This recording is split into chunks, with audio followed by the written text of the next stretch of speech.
नमस्कार दोस्तों, स्वागत है आपका क्रैक यूपीएससी विद अस। और प्लीज़ इस चैनल को सब्सक्राइब कीजिए और वीडियो को शेयर कीजिए, लाइक कीजिए। इस वीडियो में हम क्या देखेंगे, करंट अफेयर बेस्ड जो एमसीक्यू होंगे। तो करंट अफेयर्स कौन से होंगे? लास्ट 1 ईयर के जो करंट अफेयर होंगे, तो इसमें हम अप्रैल 2021 के करंट अफेयर बेस्ड एमसीक्यू देखेंगे। और ये हम एक सीरीज़ शुरू कर रहे हैं एमसीक्यूज़ की, जो अप्रैल 2021 टू मार्च 2022 तक की सीरीज़ होगी। और हर मंथ से 10 क्वेश्चन लिए जाएंगे, जिसमें कि आपको मीन्स प्रीलिम्स में जो क्वेश्चन आते हैं उनको सॉल्व करने की जो ट्रिक्स है वो भी बताई जाएगी। और साथ में रिवीजन भी हो जाएगा, आपका जो क्वेश्चन है करंट अफेयर्स बेस्ड क्वेश्चन होंगे उनका रिवीजन भी हो जाएगा। इसमें जो हमने बेसिकली जो क्वेश्चन फॉर्म किए हैं वो विजन आईएएस की जो मैगजीन आती है, आईएएस स्कोर और आईएएस बाबा जो है वो, उनकी जो करंट अफेयर्स है उससे हमने क्वेश्चन फॉर्म किए हैं। और ये जो वीडियो है ये अप्रैल 2021 करंट अफेयर जो मैगजीन करंट अफेयर्स है उस पर बेस्ड है। इसमें 10 क्वेश्चन हम डिस्कस करेंगे। पहला क्वेश्चन जो है वो पॉलिटी से है।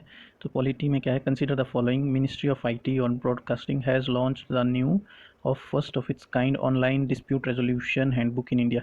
तो ये हम देखते हैं कि सही है कि नहीं है। वैसे एक ट्रिक है कि अगर कोई पेरेंट ऑर्गेनाइजेशन या मिनिस्ट्री या कुछ या कोई भी ऑर्गेनाइजेशन का नाम दिया हो तो वो ज़्यादातर गलत ही दिया होता है। तो सेकंड जो हमारी स्टेटमेंट है, ODR is the resolution of a dispute outside court, particularly of small and medium value cases using digital technology and techniques of alternative dispute resolution such as negotiation, mediation and arbitration। तो ये जो काफ़ी बड़ी statement है, हमेशा याद रखना कि जब भी कोई बड़ी स्टेटमेंट हो जो काफ़ी कॉमाज और काफ़ी मतलब इप्स एंड वर्ड्स उसमें ट्राई किए हो, तो वैसी स्टेटमेंट ज़्यादातर सही रहती है, क्योंकि वो और इसमें कुछ ज़्यादा ऐसी कोई क्लेम भी नहीं किया है कि सिर्फ ये ही या वो ही ऐसी चीज़ें ही होगी। तो जब भी कोई बड़ी स्टेटमेंट हो उसमें चांसेस ये हैं कि वो सही हो। और जो पहली स्टेटमेंट है उसमें चांसेस ये हैं कि अगर कोई मिनिस्ट्री हो, किसी ऑर्गेनाइजेशन का नाम दिया हो और वैसी जो चीज़ें हैं वो गलत ही होती है, तो उस हिसाब से हमारी पहली स्टेटमेंट गलत हो गई, दूसरी हम सही मान लें तो उस हिसाब से हमारा आंसर 2 है। चलो आंसर देखते हैं कि आंसर क्या होगा। यहाँ जो आंसर है वो है, बेसिकली आंसर यही है कि हमारा जो हमने मिनिस्ट्री ऑफ आईटी लिखा है वो नीति आयोग ने बेसिकली वो बुक लॉन्च की है, हैंड बुक लॉन्च की है, ऑनलाइन डिस्प्यूट रेजोल्यूशन। और फिर ये online dispute resolution, dispute outside the court, particularly small and medium cases, वो सब जो सेकंड स्टेटमेंट है वो बिल्कुल सही है। और जो ऑनलाइन डिस्प्यूट रेजोल्यूशन है वो की रोल प्ले करेगा achieving an ideal enshrined in Indian constitution of access to justice for all. तो इसमें जो है जस्टिस है सभी को मिलेगा, ऑनलाइन जो डिस्प्यूट रेजोल्यूशन होगा। सो गांव तक के लोगों को, रूरल पीपल को भी हर कोई हाई कोर्ट या सुप्रीम कोर्ट नहीं जा सकता है। तो ये एक नया सिस्टम है जो ईजाद किया हुआ है। नेक्स्ट जो क्वेश्चन है वो इंटरनेशनल अफेयर से है। तो इसमें है, which of the following international efforts to curb chemical weapons. तो इसमें एफर्ट्स, इंटरनेशनल एफर्ट्स जो किए गए हैं केमिकल वेपन्सों को या केमिकल डिसआर्ममेंट के लिए, उसमें ये है Strasbourg agreement, Brussels convention, Hague convention, Minamata convention and Geneva convention. तो इसमें से कौन से जो ऐसे है जो केमिकल वेपन के बारे में है। तो इसमें अगर आपको थोड़ा सा इन चीज़ों का आइडिया हो, अगर आप आपका जो एनवायरनमेंट में थोड़ा बहुत आपने पढ़ा हो, तो मिनामाता कन्वेंशन जो है वो मरकरी से रिलेटेड है। तो इसका जो केमिकल वेपन्स और इससे कोई लेना देना नहीं है। अगर नहीं पता है तो ये थोड़ा सा आपको टफ कर सकता है कि टफ लग सकता है। अगर आपको पता है तो ये क्वेश्चन बहुत ही इजी है। फिर आप इसके बेसिस पे, अगर आपको पता है कि नंबर 4 जो ऑप्शन है वो सही नहीं है, उसके बेसिस पे आपने पहला जो ए ऑप्शन है, बी ऑप्शन है और टी ऑप्शन है वो कैंसिल आउट कर दिया। तो आपके पास जो आंसर बचा वो सी बचा। तो इसका जो आंसर है वो सी है। इंटरनेशनल एफर्ट जो है केमिकल डिसआर्मामेंट के लिए जो किए गए हैं वो ये है स्ट्रेसबोरो एग्रीमेंट 1675 में जो किया था international agreement limiting the chemical weapons, use of chemical weapons. और ये फ्रांस और जर्मनी के बीच साइन हुआ था टू प्रोहिबिट पॉइजन बुलेट्स। अगला कन्वेंशन है Brussels convention on law and customs of war, 1874 में साइन हुआ था। और ये प्रोहिबिट एम्प्लॉयमेंट ऑफ पॉइजन और poisoned weapons, prohibit use arms, projectiles और material cause unnecessary suffering. The agreement never entered into force. तो ये एग्रीमेंट कभी फोर्स में नहीं आया, लेकिन ये एक जो एफर्ट था कि ऐसी चीज़ें जो केमिकल वेपन से रिलेटेड है या उसमें लोग काम करते हैं उनके लिए भी वो हार्मफुल है, वैसे उस पे कर्व करने के लिए ये कन्वेंशन था। द हेग कन्वेंशन 1899, ये एग्जिस्टेंस में आया हेग पीस कॉन्फ्रेंस के दौरान ये कन्वेंशन एग्जिस्टेंस में आया। और contracting parties agree to abstain from the use of projectiles the sole object of which is the diffusion of asphyxiating और डिलीटीरियस गैसेस। सो इसमें इस कॉन्ट्रैक्टिंग पार्टी एग्री की थी कि एब्सटेन करेंगे यूज़ ऑफ प्रोजेक्टाइल्स। और जो नेक्स्ट हमारा जो कन्वेंशन है वो है protocol for the prohibition of the use of asphyxiating poisonous और other gases and of biological method of warfare. So ये 1925 में आया था और इसको जेनेवा प्रोटोकॉल के नाम से भी जानते हैं। ये वर्ल्ड वॉर वन के बाद साइन हुआ था, जो ताकि प्रोटोकॉल था कि does not prohibit development production and possession of chemical, it only bans the use of chemical and biological weapons in war. तो ये प्रोहिबिट कुछ नहीं करता है, बस ये बैन करता है यूज़ करने से, मतलब ये मैन्युफैक्चरिंग और ऑल दैट ये बैन नहीं करता है, ये कि आप वॉर में यूज़ नहीं कर सकते हैं। नेक्स्ट जो क्वेश्चन है वो इंटरनेशनल ऑर्गेनाइजेशन के बारे में है। So consider the following statements about World economic Forum. So ये it was established in 1972 and as it completed 50 years of existence in 2022। तो ये ट्रिक है कि जब भी कोई फैक्ट्स दिए हो वो मोस्टली रॉन्ग होते हैं, तो उस हिसाब से हम इस स्टेटमेंट को गलत मीन्स रॉन्ग टिक कर देंगे। It is headquarter in Geneva Switzerland, ये आधी स्टेटमेंट सही है। And it is an inter governmental organisation. So ये इंटर गवर्नमेंटल ऑर्गेनाइजेशन है कि नहीं है वो भी देखते हैं। It publish global gender gap report and in global gender gap index 2021 India has slipped 28 places to rank 140th among the 156 countries. So ये स्टेटमेंट यहाँ सही है, जो इंडिया की रैंकिंग है वो 140th ही है।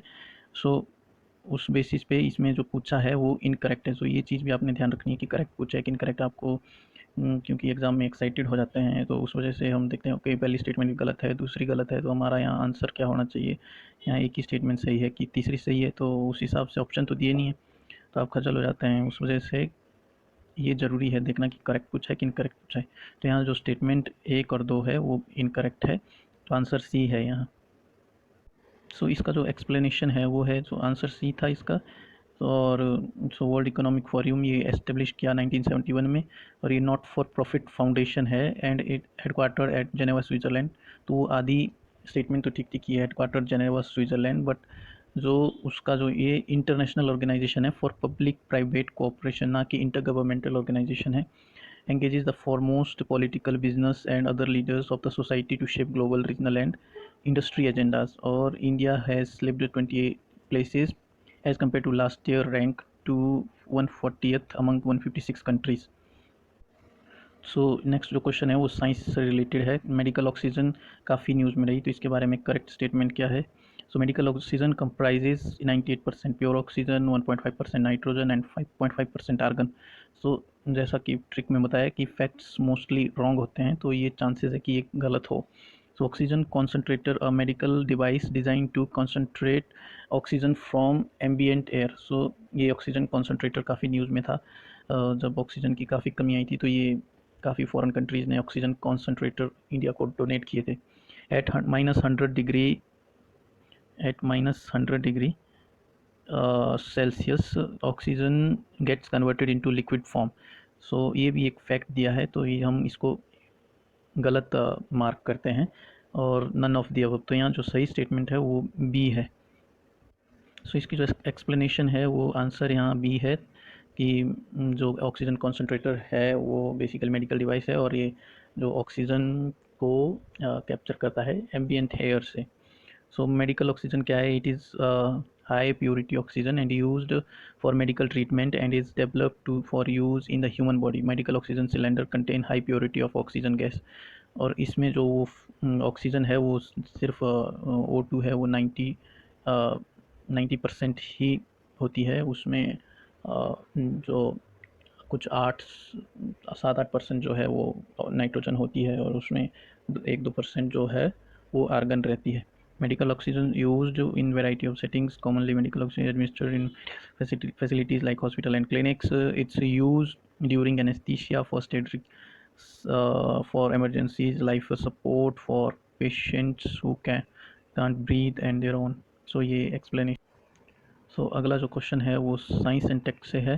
So non fungible token, basically ये इकोनॉमी और साइंस एंड टेक से दोनों से रिलेटेड है। So non fungible token news में काफ़ी था लास्ट ईयर।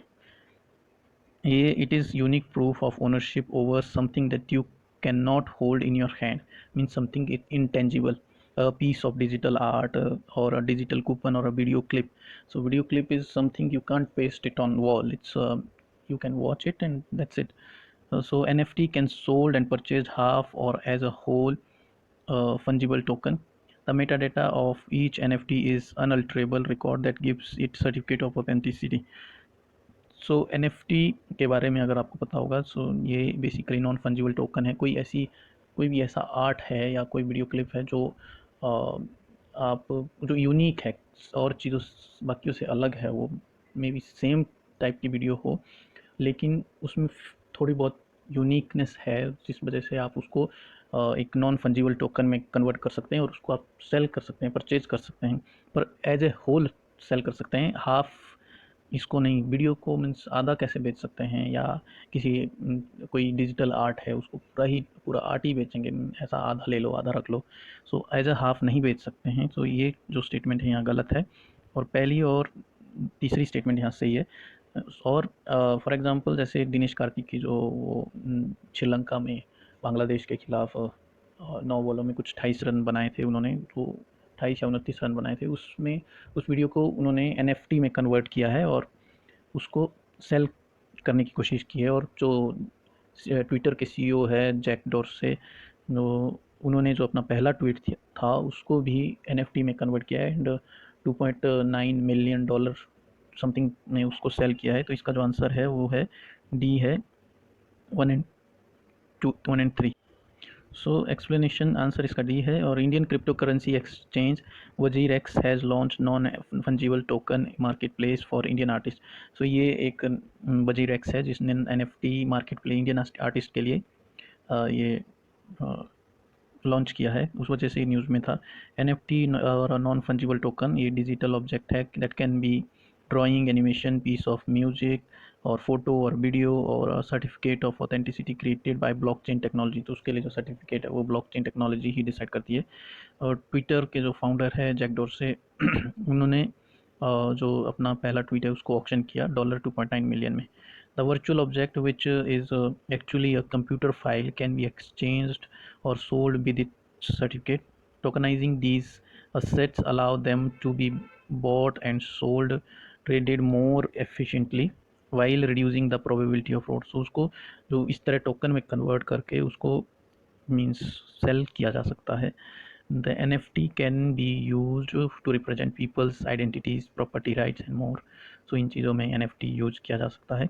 नेक्स्ट जो क्वेश्चन है वो है हमारा मैच द फॉलोइंग, वो बेसिकली कल्चर से है, आर्ट एंड कल्चर से है। सो इसमें जो मैच द फॉलोइंग कुछ फेस्टिवल दिए हैं जो कि मार्च और अप्रैल के मंथ में ही सेलिब्रेट होते हैं। तो क्योंकि अप्रैल मंथ का करंट अफेयर बेस्ड जो ये है क्वेश्चन है वो फॉर्म किए हैं।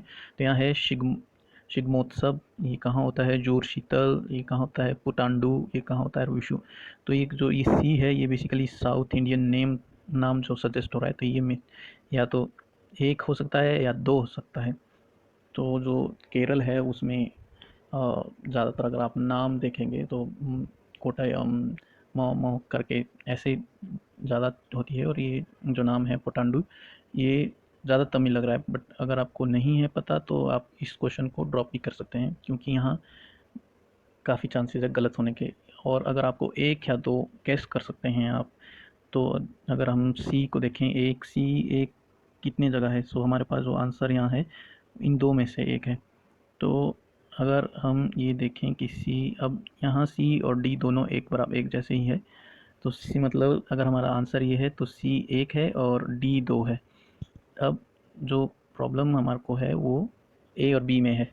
सो ए और बी में इन दो में से आंसर है, तो हमारे जो चांसेस है गलत होने के वो अब सिर्फ 50% रह गए हैं, क्योंकि यहाँ ये दो हमने एलिमिनेट कर दिए सीधे एक गेस करने की वजह से, क्योंकि गेस किया हमने कि सी जो है वो दो या एक हो सकता है, तो एक सिर्फ यहाँ है, दो जगह है एक, और उस वजह से क्या हो गया कि हमारे पास दो स्टेट जो ऑप्शन बचे इनमें से एक गैस करना है।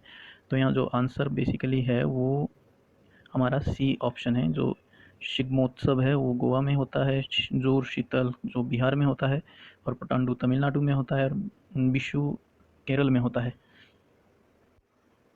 शिग्मोत्सव जो है वो इसका जो आंसर है वो सी है, और शिग्मोत्सव जो है वो शिग्मो के नाम से भी पॉपुलर है और गोवा में सेलिब्रेट होता है, और फुल मून डे जो मार्च के महीने में फुल मून डे होता है उसके उस दिन सेलिब्रेट होता है। जोर शीतल जो है वो बिहार में सेलिब्रेट होता है, और मैथिली न्यू ईयर के इससे नाम से भी जाना जाता है। पुटांडु तमिलनाडु की new year as a new year celebrate होता है, और इसका मेंशन संगम लिटरेचर में भी है। विशु जो है वो केरल का new year as a new year celebrate होता है, और इस फेस्टिवल में लॉर्ड कृष्ण और लॉर्ड विष्णु की जो पूजा है वो सब होती है। सो नेक्स्ट जो क्वेश्चन है वो है what is Jurong recently in news. So Jurong क्या है, ये न्यूज़ में था। Jurong is revered as the earliest god of fire in traditional Chinese culture, symbolizing the use of fire to illuminate.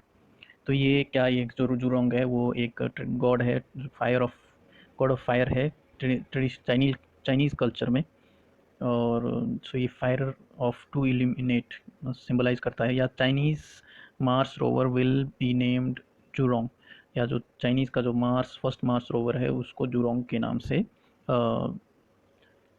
उसका जुरोंग नाम रखा गया है। तो यहाँ दोनों ही स्टेटमेंट सही है।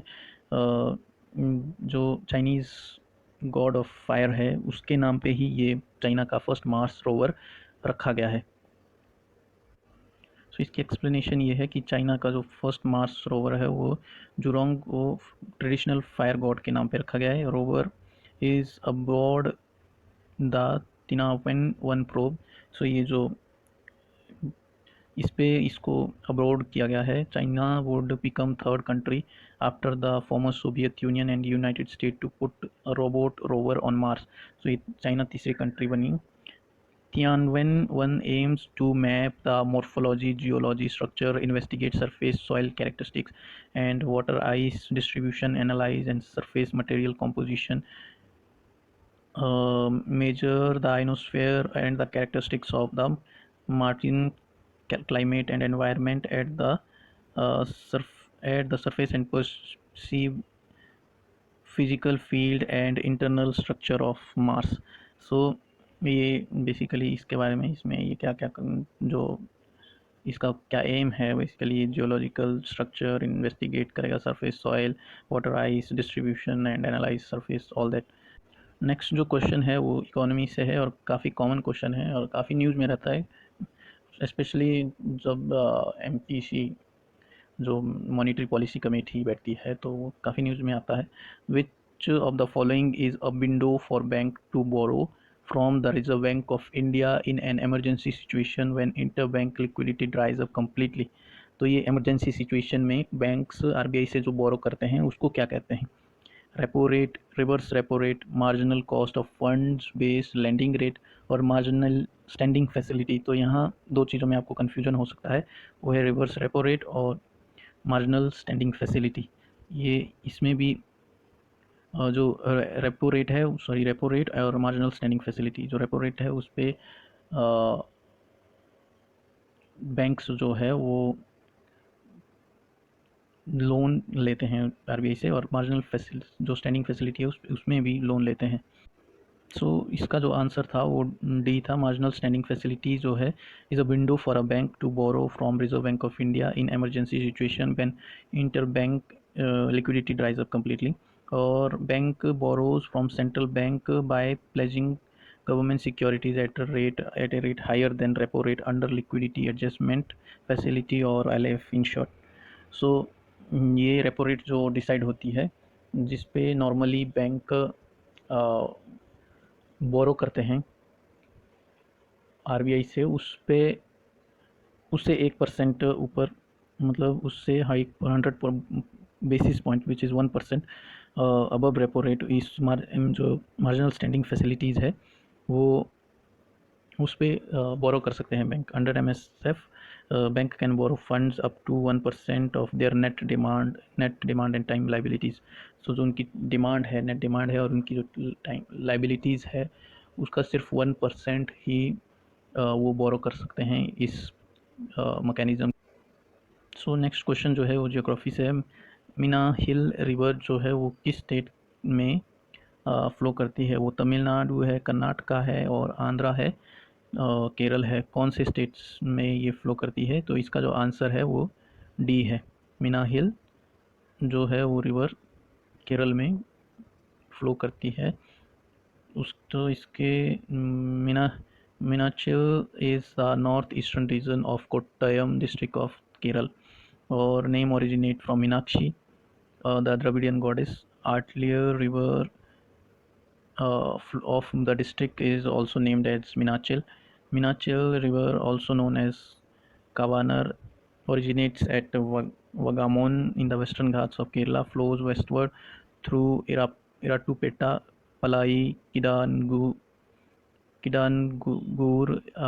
Etumanur or Kottayam. Its length is about 87 kilometre. Near Kottayam it's split into a number of distributaries. तो डिस्ट्रीब्यूटरी है जब एक रिवर नंबर ऑफ़ चैनल्स में वो डिस्ट्रीब्यूट हो जाती है, तो डिस्ट्रीब्यूटरीज है। और ट्रिब्यूटरीज वो हो गई जो बहुत सारी जो छोटी छोटी नदियाँ हैं वो मिलके एक बड़ी नदी फॉर्म करती है, तो वो ट्रिब्यूटरी और डिस्ट्रीब्यूटरीज का डिफरेंस है।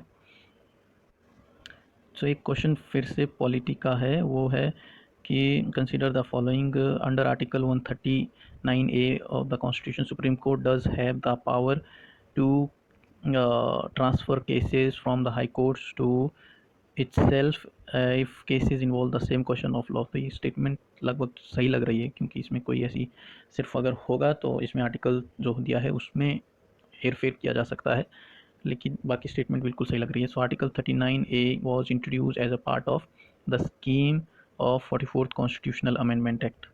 सो ये स्टेटमेंट बेसिकली पॉलिटी में क्या होता है कि एक्सट्रीम स्टेटमेंट जो होती है वो भी कई बार सही होती है, तो उस पर इसमें ट्रिक्स यूज़ करना थोड़ा टफ है। यहाँ आपको जो हार्ड फैक्ट्स है उसके वो आपको याद ही करने होंगे और समझने ही होंगे, क्योंकि इसमें ट्रिक्स नहीं ज़्यादा यूज़ होती है। ट्रिक्स ज़्यादा यूज़ होती है साइंस एंड टेक, एग्रीकल्चर और एनवायरनमेंट और इकोनॉमी, इन सब सब्जेक्ट्स में आप ट्रिक्स यूज़ कर सकते हैं। हिस्ट्री और पॉलिटी में थोड़ा टफ रहता है, क्योंकि इसके हार्ड फैक्ट्स एक्सट्रीम्स कुछ चीज़ें होती है कि कुछ चीज़ें गवर्नर ही कर सकता है, चीज़ें प्रेसिडेंट ही कर सकता है, उस बेसिस पे हाई कोर्ट ही कर सकता है। तो उस बेसिस पे ये थोड़ा सा ये एक्सट्रीम जो कुछ ट्रिक्स है उसमें वर्क नहीं करती है। तो ये जो हमारा लास्ट क्वेश्चन भी है, तो इसकी एक्सप्लेनेशन देख लेते हैं। एक्सप्लेनेशन आंसर इसका ए है, तो मतलब एक ही स्टेटमेंट सही है, ये दूसरी स्टेटमेंट सही नहीं है। सो ये 42nd amendment constitutional amendment act में इंट्रोड्यूस किया गया था, आर्टिकल 39A। तो ये constitution article 39A was introduce as a part of 42nd constitutional amendment, और amendment propose to invest the Supreme Court with exclusive jurisdiction to determine the constitutional validity of central law. So central law की जो validity है वो सिर्फ supreme court ही determine करे। ये purpose था इस अमेंडमेंट का, कि मतलब सेम क्वेश्चन काफ़ी हाई कोर्ट में भी चल रहा है, वो सुप्रीम कोर्ट में चल रहा है, तो Supreme Court as a supreme authority उसको वो ही डिसाइड करे। Article 139A enables the litigant to approach the apex court for transfer of proceedings if condition envisaged in that article were satisfied। So जो litigant है वो means under article 139A वो apex court जो supreme court है उसको basically approach कर सकता है कि जो उसके केसेस है वो सुप्रीम कोर्ट ट्रांसफ़र कर दे, क्योंकि वो मीन्स फॉलोइंग कंडीशंस है उस सेटिस्फाइड करें कि वो क्वेश्चन जो है वो सेम सुप्रीम कोर्ट में भी हो रहा है और हाई कोर्ट में भी हो रहा है, तो सुप्रीम कोर्ट ऐसी कंडीशन के देख के वो ट्रांसफ़र कर सकता है। If not intended nor did it operate और whittle down the existing wide power under article 136 and 142 पर। सो सेम सिमिलर पावर जो है आर्टिकल 142 और 136 में भी है सुप्रीम कोर्ट के पास, उनको मतलब रिप्लेस करने के लिए नहीं है। ये इसका थोड़ा पर्पस डिफरेंट है। Article 139A to empower Supreme Court to transfer any case pending before any high court to any other high court. So high court से हाई कोर्ट भी वो ट्रांसफ़र कर सकता है और हाई कोर्ट से सुप्रीम कोर्ट भी ट्रांसफ़र कर सकता है। सो ये आज के जो 10 क्वेश्चन थे, और तो प्लीज़ सब्सक्राइब कीजिए हमारे जो चैनल को है क्रैक यूपीएससी विद अस। और सो इसका जो लिंक है वो पीडीएफ में है, और पीडीएफ के लिए टेलीग्राम का लिंक पीडीएफ वहाँ मिल जाएगी। उसका लिंक ये है, द लिंक दिया हुआ है, वो देख के आप प्लीज़ उस टेलीग्राम चैनल को ज्वाइन कीजिए और वहाँ से पीडीएफ डाउनलोड कीजिए और चैनल को सब्सक्राइब कीजिए और लाइक कीजिए, वीडियो को शेयर कीजिए। Thank you for watching.